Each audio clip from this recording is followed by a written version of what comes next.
Como algunos saben, hace ya 15 días iniciamos lo que es una nueva serie que hemos titulado La Biblia en su contexto. La Biblia en su contexto. Y es muy importante que nosotros, cuando vamos a la palabra de Dios, siempre examinemos el contexto en el que se encuentra cada pasaje.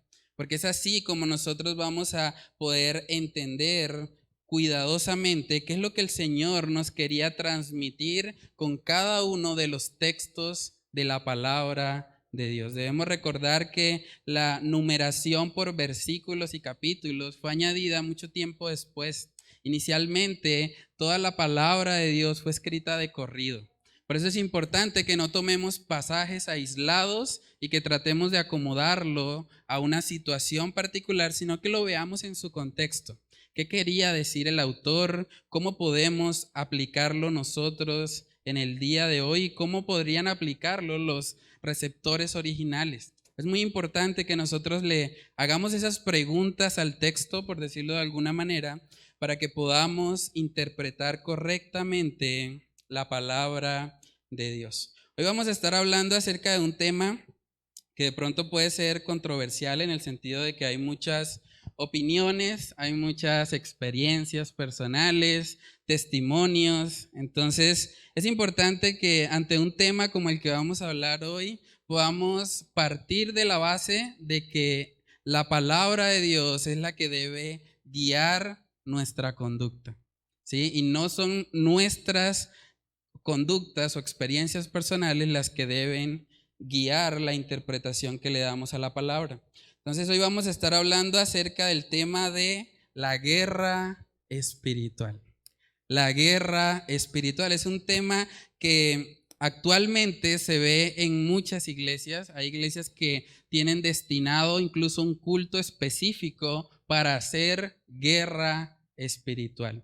Y casi que siempre que escuchamos hablar de ese tema, generalmente el texto más citado para eso está en Efesios capítulo 6, versículo 12. Entonces vamos a leer el texto y comenzamos con oración. Efesios capítulo 6, versículo 12 dice ahí: porque no tenemos lucha contra sangre y carne, sino contra principados, contra potestades, contra los gobernadores de las tinieblas de este siglo, contra huestes espirituales de maldad en las regiones celestes. Vamos a orar.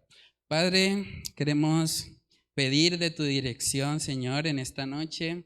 Queremos que sea tu palabra la que pueda alumbrarnos, Señor, que sea tu palabra la que pueda guiarnos en este tema, Señor, donde tal vez hay mucha confusión, donde de pronto, Señor, hay muchas experiencias personales que de pronto no necesariamente están alineadas a tu palabra, Señor. Queremos orar para que tú nos ayudes, Señor, a tener un corazón humilde, a poder recibir, Señor, lo que tu palabra dice respecto a ese tema, Señor, y que podamos vivir, Señor, siempre en el poder de tu Espíritu Santo, Señor, reconociendo que hay una guerra espiritual que se está librando a nuestro alrededor, pero también entendiendo la forma correcta como podemos luchar, Señor. Padre, oramos, Señor, estas cosas en el nombre de tu Hijo amado Jesús. Amén y amén. Bueno, hermanos, ese texto que acabamos de leer de Efesios capítulo 6, versículo 12, se ha utilizado muchas veces para tratar de enseñar a los creyentes que ellos deben pasar a un plano espiritual y entrar en una guerra, en una batalla espiritual contra todo lo que dice ahí. Ahí habla de principados, potestades, gobernadores de las tinieblas de este siglo. Y eso es lo que ha hecho que muchas personas piensen que la batalla espiritual se trata de pronto de entrar en un trance, en un éxtasis, en algo sobrenatural, porque lo que está especificando aquí el texto son cosas espirituales. Dice ahí huestes espirituales de maldad. Pero cuando nosotros miramos el pasaje y lo analizamos en su contexto, debemos entender que en este pasaje en particular no se nos está dando la instrucción de luchar. Eso es muy importante entenderlo. Cuando nosotros vamos a la palabra de Dios, tenemos que entender que hay diferentes modos verbales. ¿Sí? No quiero que se vuelva una clase de español, pero es importante tener claro eso para que nosotros podamos interpretar correctamente la palabra. Voy a mostrarles una imagen donde aparece lo que son los 3 modos verbales. Aquí están. Hay un modo verbal que es el indicativo. El indicativo se utiliza cuando estamos expresando hechos reales, ¿sí? Por ejemplo, alguien leyó ese libro. Leyó, ese verbo está en modo indicativo, o sea, es un hecho real, es algo que pasó. También tenemos el imperativo, que es cuando se expresan órdenes positivas en presente y en segunda persona. Un ejemplo de eso sería: lee ese libro. Si ven que se está dando un mandato.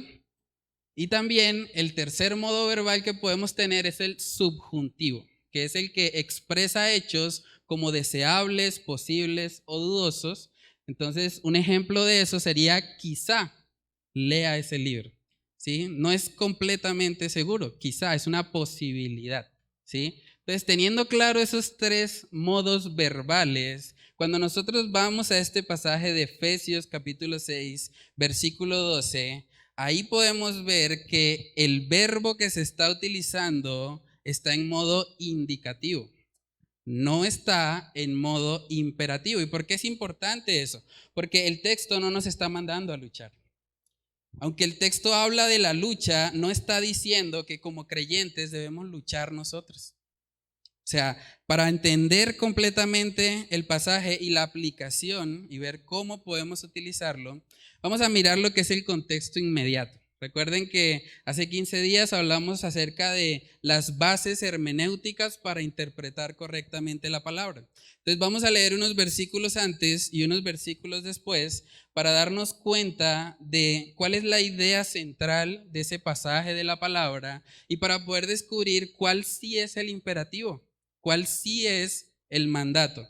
Vamos a Efesios capítulo 6 y vamos a empezar leyendo desde el versículo 10. Dice ahí: por lo demás, hermanos míos, fortaleceos en el Señor y en el poder de su fuerza. Vestíos de toda la armadura de Dios para que podáis estar firme contra las acechanzas del diablo. Porque no tenemos lucha contra sangre y carne, sino contra principados, contra potestades, contra los gobernadores de las tinieblas de este siglo, contra huestes espirituales de maldad en las regiones celestes.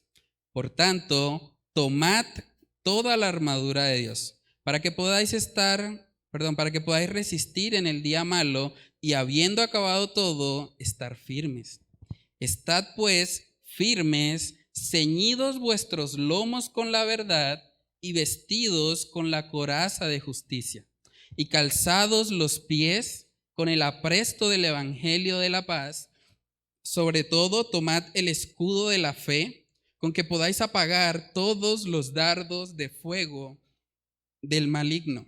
Y tomad el yelmo de la salvación y la espada del Espíritu, que es la palabra de Dios, orando en todo tiempo con toda oración y súplica en el Espíritu, y velando en ello con toda perseverancia y súplica por todos los santos.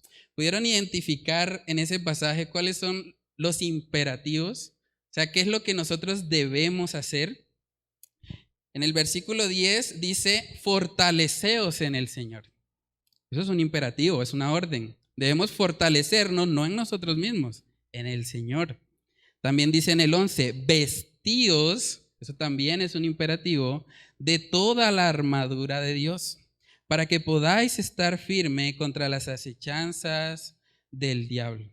Hermanos, cuando se habla de este tema de los demonios, del diablo, de todo lo que ellos están haciendo, esa actividad demoníaca, espiritual, hay básicamente 2 extremos que se pueden presentar. Hay personas que ven al diablo hasta en la sopa. Espíritus, es puro cuento, es pura carreta. Eso no es cierto. ¿Quién dijo eso? Pero esas personas también corren mucho riesgo porque están ignorando las maquinaciones de Satanás. Y la palabra de Dios nos muestra un equilibrio entre ambas cosas. Nos muestra pasajes como este, donde nos está contando, nos está diciendo lo que está pasando a nivel espiritual. Esto es una realidad.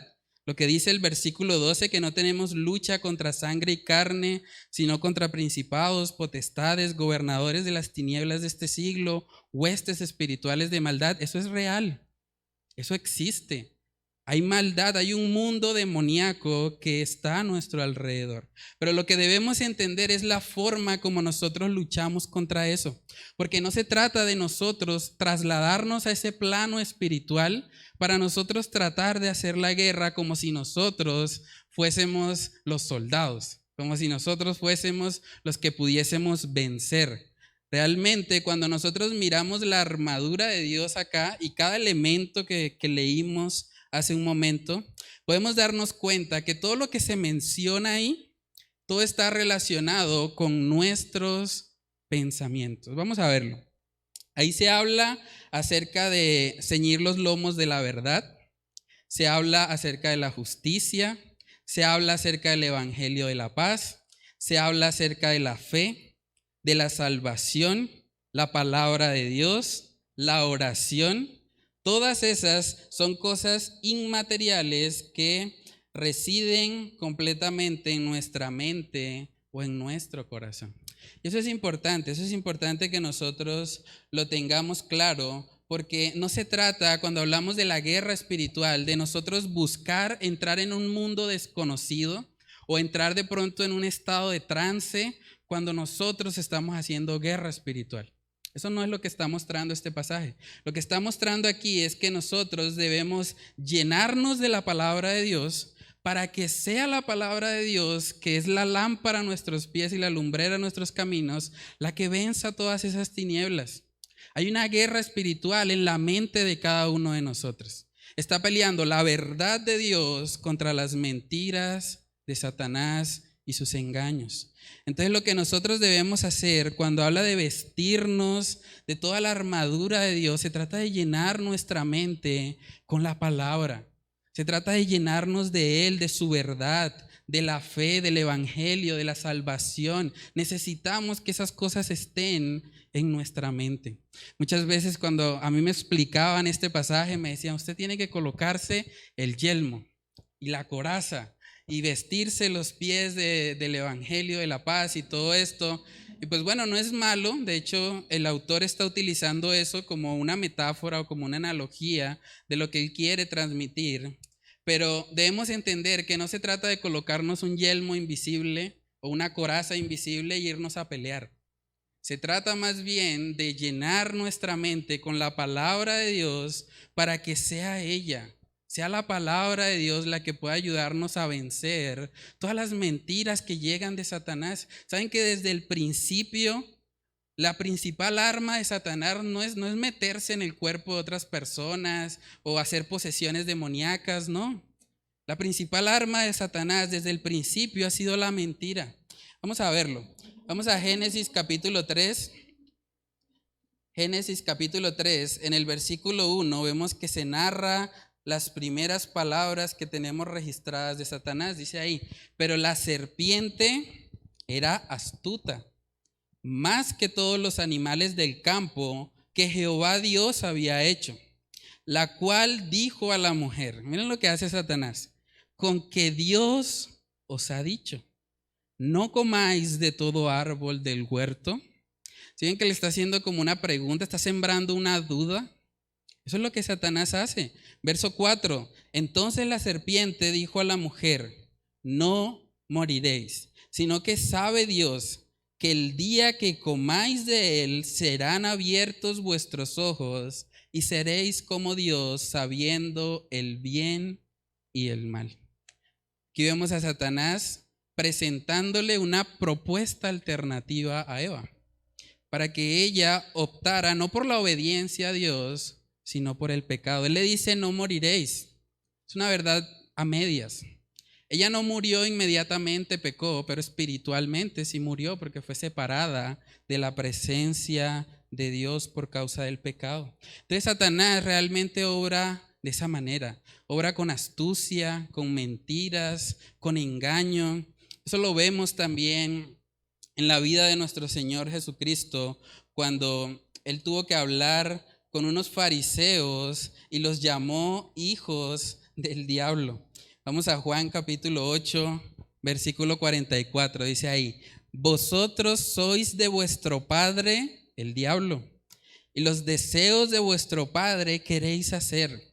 Él ha sido homicida desde el principio y no ha permanecido en la verdad, porque no hay verdad en él. Cuando habla mentira, de suyo habla. Habla porque es mentiroso y padre de mentira. Entonces, Satanás se describe como el padre de mentira. Las estrategias que él utiliza es engañar a las personas. Él quiere hacerle creer al creyente que la obediencia a Dios es aburrida. Ir a la iglesia, un martes, no, mejor quedarse en la casa descansando. No, hay mucho tráfico. No, es complicado. No, mejor me quedo acá. Mejor veo la transmisión. Satanás obra de tal manera que nosotros nos alejemos de las disciplinas espirituales, de aquello que pueda edificarnos. También Satanás quiere mostrar aquello que es malo, aquello que sabemos que va en contra de la palabra de Dios, como algo bueno.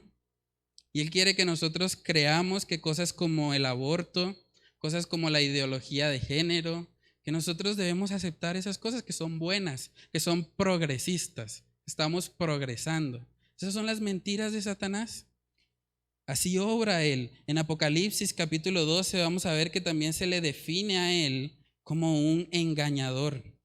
Apocalipsis capítulo 12, en el versículo 9, miren lo que dice.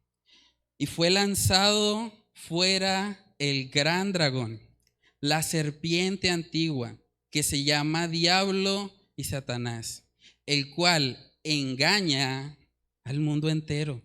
Fue arrojado a la tierra y sus ángeles fueron arrojados con él. Satanás se define como el que engaña al mundo entero. Ahí es donde se está librando principalmente la batalla espiritual, en nuestra mente, en nuestros corazones. Satanás quiere que los hijos de Dios se desvíen, que no cumplan con su propósito en la tierra de llevar el evangelio. Eso es lo que él trabaja activamente por hacer. Satanás cayó precisamente por el orgullo, porque él quiso ser igual a Dios. ¿Y saben qué hace ahora él? Él busca plantar esa semilla de orgullo también en el corazón de los hombres. Él quiere que los hombres no vean su necesidad de Dios. Por eso uno a veces habla con personas y le dice, pero venga Cristo, arrepiéntase de sus pecados. ¿Cuáles pecados? Yo soy buena persona. Estamos rodeados de una sociedad que se cree justa en sí misma, que no se ve tan mala, que piensa que un pecado es algo pequeñito. Cuando nosotros vemos en la palabra de Dios que por un solo pecado somos merecedores de una condenación eterna. Satanás está trabajando activamente para que las personas estén cegadas a su necesidad de un Salvador. Vamos a mirar 2 Corintios capítulo 4. 2 Corintios capítulo 4, versículos del 3 al 4. Dice ahí la palabra de Dios. Pero si nuestro evangelio está aún encubierto, entre los que se pierden está encubierto, en los cuales el Dios de este siglo cegó el entendimiento de los incrédulos, para que no les resplandezca la luz del evangelio de la gloria de Cristo, el cual es la imagen de Dios. ¿Sí ven cómo hay una relación directa entre el entendimiento y lo que Satanás hace? O sea, él está trabajando primeramente en nuestras mentes, en la mente, para que de esa manera las personas actúen de forma contraria a la voluntad de Dios. Con el mundo incrédulo, eso es lo que hace Satanás. Él no puede hacer eso en la vida de un cristiano, porque un cristiano que ha nacido de nuevo ha sido sellado con el Espíritu Santo.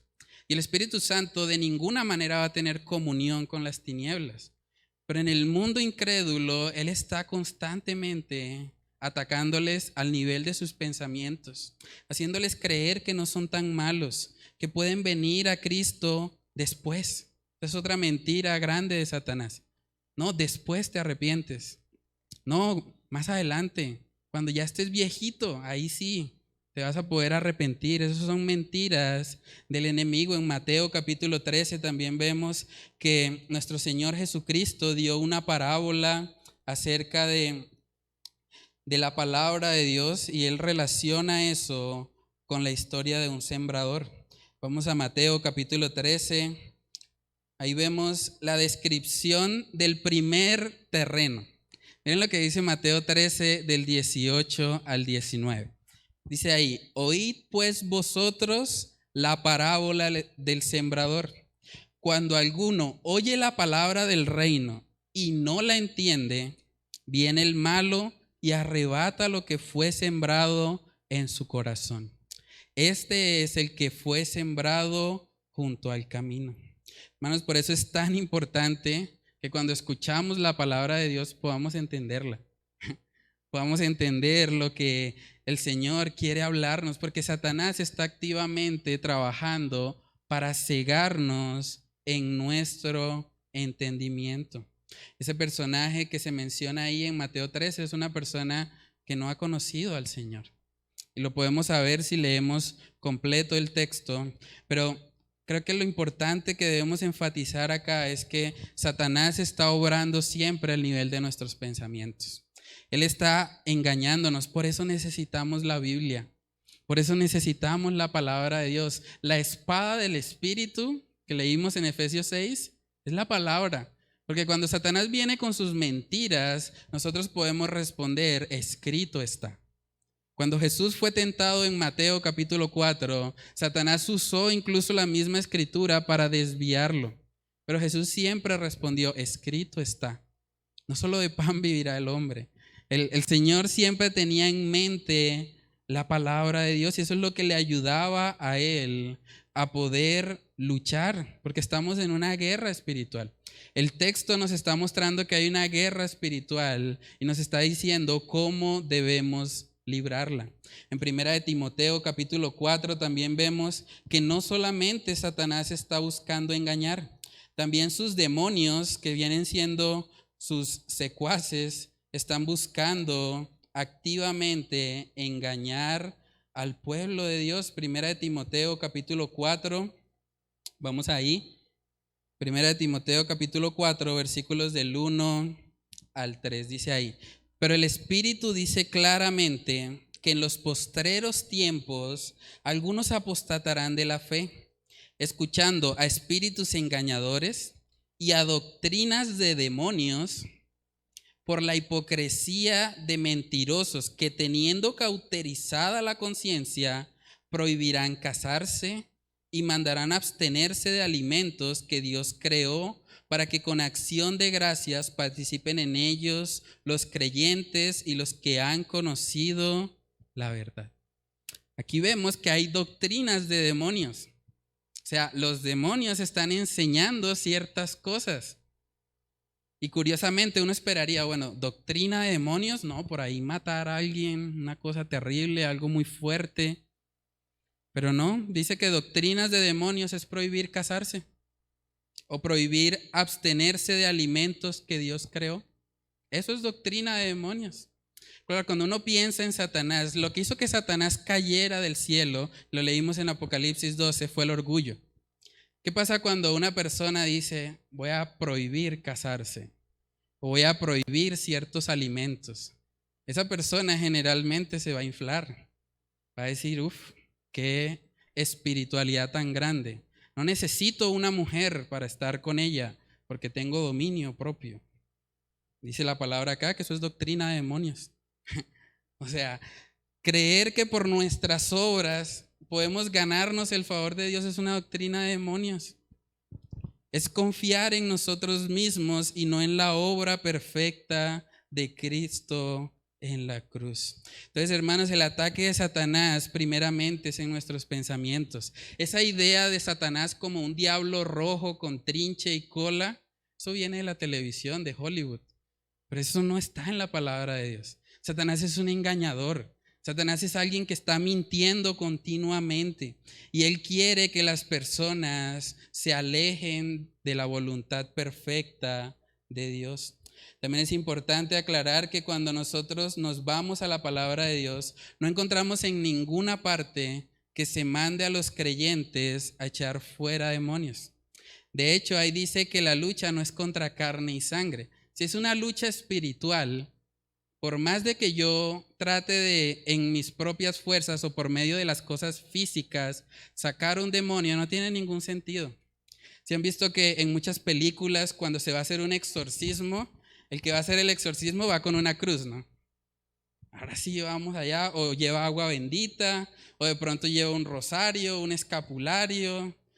Si es de pronto en un contexto cristiano, pues llevará el aceite para la unción, para ungir. Pero realmente esas cosas son materiales, son físicas, y la lucha es espiritual. No tiene ningún sentido tratar de acercarnos a sacar un demonio cuando hay una lucha espiritual. Es algo que se vive en el plano del espíritu, no en el plano físico. Entonces, debemos entender, hermanos, que principalmente la lucha contra Satanás es en nuestra mente. Otra cosa que muchas veces se ha torcido en muchos lugares es que se presenta a Satanás como si él fuese omnipresente. No hay ningún texto en la Biblia que diga que Satanás es omnipresente. El único que tiene ese atributo es nuestro Dios. Entonces, si hay una iglesia en la costa que dice que está atando a Satanás y que lo tiene atado allá, no tiene ningún sentido que una iglesia en Bucaramanga esté atando también demonios. Ya lo tienen allá en la costa atado, no lo vayan a soltar. Realmente eso es un extremo que no vemos en la palabra de Dios. Satanás no es omnipresente. Satanás tiene un gran ejército, como lo leímos en Efesios 6:12, que está continuamente atacando, pero atacando por medio de mentiras, para que nosotros seamos desviados de la palabra de Dios. Entonces, el contexto inmediato de este pasaje nos muestra que la forma de llevar esta lucha espiritual es vistiéndonos de la armadura de Dios, porque es Dios en nosotros el que puede enfrentar todo ese plano espiritual que vemos ahí en Efesios 6:12. Entonces, vamos ahora a mirar lo que es el contexto del libro, ¿sí? Recuerden que el orden cuando estamos interpretando la palabra de Dios es que miramos el contexto inmediato, luego miramos el contexto del libro y por último miramos el contexto de toda la Biblia. Entonces vamos a ver una imagen que nos resume un poco de lo que es el libro de Efesios, ¿sí? El hermano Robert, ¿tienes la imagen? Listo, aquí está. Como les comenté hace 8 días, hay un ministerio que se llama Proyecto Biblia. Ellos hacen un bosquejo general de lo que es cada libro de la Escritura. Es muy útil para nosotros poder mirar de forma panorámica lo que enseña cada libro. Y bueno, igual tenemos siempre que mirar con detalle, no confiar totalmente en lo que dicen ahí, pero sí es algo que nos da una ayuda didáctica y que nos permite ver más o menos de qué trata la carta a los Efesios. En este caso, podemos ver los primeros 3 capítulos hablan acerca de la historia del Evangelio. Los versículos del 4 al 6 están hablando ahora de nuestra historia, de cómo debe impactarnos el Evangelio a los creyentes. Entonces, eso es importante. De hecho, cuando vamos a Efesios 6, en el versículo 10, vamos a leer eso ahí nuevamente. Si nosotros miramos todo el capítulo 6, podemos ver que se están dando instrucciones a los creyentes acerca de cómo debe ser la vida familiar, acerca de cómo debe ser la vida laboral, cómo se debe trabajar con una buena ética de trabajo. Y luego en el verso 10 empieza diciendo, por lo demás. Por lo demás, hermanos míos, fortaleceos en el Señor y en el poder de su fuerza.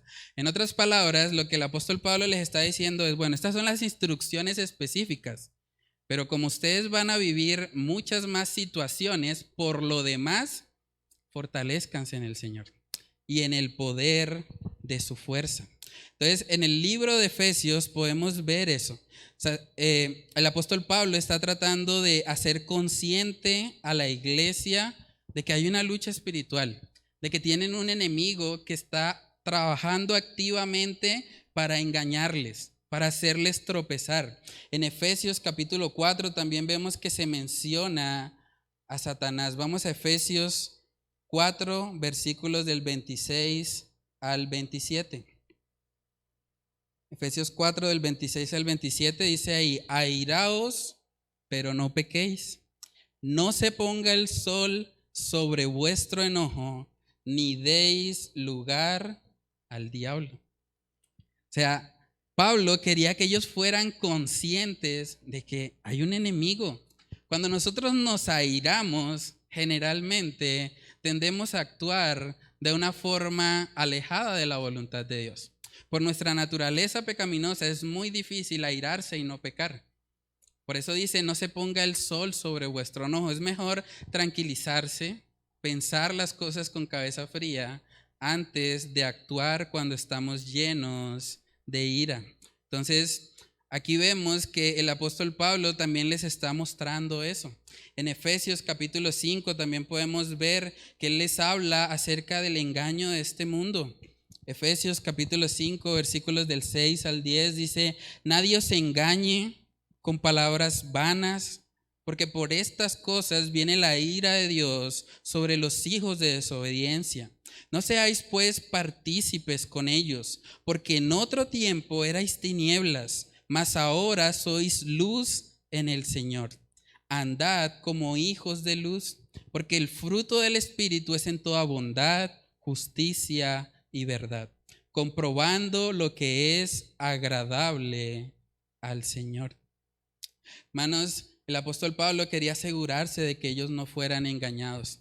Ahora, cuando hablamos del contexto histórico de la ciudad de Éfeso, también podemos notar que era una ciudad donde había mucha actividad de adivinación, de agoreros, de cosas sobrenaturales que iban en contra a la voluntad revelada de Dios. Y es muy curioso porque en Hechos capítulo 19 vemos que se presenta una situación en la que un grupo de exorcistas en Éfeso quería echar fuera demonios. Pero vamos a ver cómo les fue a estos personajes. Hechos capítulo 19, versículos del 13 en adelante, dice ahí: pero algunos de los judíos, exorcistas ambulantes, intentaron invocar el nombre del Señor Jesús sobre los que tenían espíritus malos, diciendo: os conjuro por Jesús el que predica Pablo. Había 7 hijos de un tal Esceva, judío, jefe de los sacerdotes, que hacían esto. Pero respondiendo el espíritu malo dijo: a Jesús conozco y sé quién es Pablo, pero vosotros, ¿quiénes sois? Y el hombre en quien estaba el espíritu malo, miren esto, saltando sobre ellos y dominándolos, pudo más que ellos, de tal manera que huyeron de aquella casa desnudos y heridos. Y esto fue notorio a todos los que habitaban en Éfeso, así judíos como griegos, y tuvieron temor todos ellos, y era magnificado el nombre del Señor Jesús. Y muchos de los que habían creído venían confesando y dando cuenta de sus hechos. Asimismo, muchos de los que habían practicado la magia trajeron los libros y los quemaron delante de todos. Y hecha la cuenta de su precio, hallaron que era 50,000 piezas de plata. Así crecía y prevalecía poderosamente la palabra del Señor. Entonces, hermanos, en Éfeso, antes de que el apóstol Pablo esté promoviendo que ellos se metan a lo espiritual y entren en una guerra ahí contra todos los demonios, aquí podemos ver claramente cómo él les predicó la palabra. Y la predicación de la palabra de Dios hizo que muchos de ellos se arrepintieran de tratar de entrar en contacto con ese mundo espiritual a través de la magia, a través de cosas que la palabra claramente nos enseña que no van conforme a su voluntad. Entonces, si miramos todo el contexto del libro, podemos ver que el apóstol Pablo está tratándoles de hacer conscientes de que hay un enemigo. En Primera de Pedro también dice que Satanás anda como león rugiente buscando a quien devorar. Debemos ser conscientes de eso para que de esa manera nos vistamos de la armadura de Dios. No para que entremos a pelear nosotros, sino para que busquemos al Señor. Vamos a mirar ahora en el contexto de toda la Biblia que el Señor había establecido en su ley que el pueblo de Israel no debía tener contacto con este mundo espiritual. El mundo espiritual es una realidad, pero la palabra de Dios prohíbe que nosotros entremos en contacto con él. Vamos a Levítico capítulo 20. Levítico capítulo 20, versículo 6, dice ahí lo siguiente: y la persona que atendiere a encantadores o adivinos para prostituirse tras de ellos, yo pondré mi rostro contra la tal persona y la cortaré de entre su pueblo. Aquí vemos una advertencia del Señor a no entrar en ese mundo. Eso de los adivinos, de los encantadores, ahí no debe estar un creyente. También en Isaías capítulo 8 vamos a ver que se nos advierte sobre ese tema. Isaías capítulo 8, versículo 19 dice lo siguiente: y si os dijeren, preguntad a los encantadores y a los adivinos, está hablando aquí Isaías, que susurran hablando, responded, ¿no consultará el pueblo a su Dios? ¿Consultará a los muertos por los vivos? A la ley y al testimonio. Si no dijeren conforme a esto, es porque no les ha amanecido. El mismo profeta Isaías está reconociendo: nosotros los creyentes, los que hemos nacido nuevo, ¿vamos a consultar a los muertos? ¿Vamos a consultar a los adivinos? No. A la ley y al testimonio, o sea, a la palabra de Dios. Ella es la que nos guía. La palabra de Dios es la que nos muestra cómo debemos actuar. Hermanos, también en Judas capítulo 1, yo creo que este es uno de los pasajes también más dicientes respecto a este tema. Judas capítulo 1, vemos que incluso un arcángel de Dios no se atrevió a estar reprendiendo a Satanás. Vamos a Judas capítulo 1, versículo 9. Dice ahí: pero cuando el arcángel Miguel contendía con el diablo, disputando con él por el cuerpo de Moisés, no se atrevió a proferir juicio de maldición contra él, sino que dijo: el Señor te reprenda. Hermano, yo creo que al leer un pasaje así debemos ver con mucho respeto todo ese plano espiritual. No debemos meternos en eso. Juegos como lo de la tabla Ouija, cosas que tratan de conectarse con el mundo espiritual, son cosas que debemos desechar como creyentes. Nosotros no debemos estar ahí. Nosotros debemos estar en la palabra de Dios. Y el mismo arcángel Miguel no se atrevió a entrar en una lucha cuerpo a cuerpo con Satanás, sino que dijo: el Señor te reprenda. Pues nosotros como creyentes debemos entender que la forma de pelear la guerra espiritual es vistiéndonos de la armadura, que en últimas es llenándonos de la palabra de Dios, permitiendo que sea ella la que nos gobierne. En Génesis capítulo 3, en el versículo 15, vemos que se profetiza por primera vez la llegada del Salvador. Y ahí podemos ver cómo la simiente de la mujer iba a estar en conflicto con Satanás. Pero sabemos, hermanos, al final que el ganador de esa batalla va a ser nuestro Señor. Vamos a Génesis 3:15 para verlo. Génesis 3:15 dice: y pondré enemistad entre ti y la mujer, y entre tu simiente y la simiente suya. Esta te herirá en la cabeza y tú le herirás en el calcañar. Muchos autores bíblicos coinciden en que la razón por la que vemos tanta actividad demoníaca en el ministerio de Jesús es precisamente porque Él llegó para aplastar a la serpiente, para aplastar al cabecilla de esas huestes espirituales de maldad. Y sabemos, hermanos, por la palabra de Dios, que Satanás va a ser derrotado. Por lo tanto, como creyentes, nosotros no debemos tener temor. Si ya hemos nacido de nuevo, si le hemos conocido a Él como nuestro Señor y Salvador, nada nos arrebatará de su mano. Ninguna hueste espiritual, ningún espíritu demoníaco puede tener control de un creyente. de alguien que genuinamente ha pasado de muerte a vida. Saben que lo más hermoso de todo eso es saber que al final Satanás y todos sus secuaces van a ser derrotados y la victoria será para el Cordero que va a volver a rescatar a su pueblo para gloria y honra de su nombre. Vamos a mirar Apocalipsis 20:10. Dice ahí, y el diablo que los engañaba fue lanzado en el lago de fuego y azufre, donde estaban la bestia y el falso profeta, y serán atormentados día y noche por los siglos de los siglos. Hermanos, al final de esta lucha que hay entre Satanás, sus demonios y los creyentes en general, sabemos que al final Dios gana. Al final el Señor se va a glorificar y ellos van a recibir conforme a la maldad que ellos han proclamado en este mundo.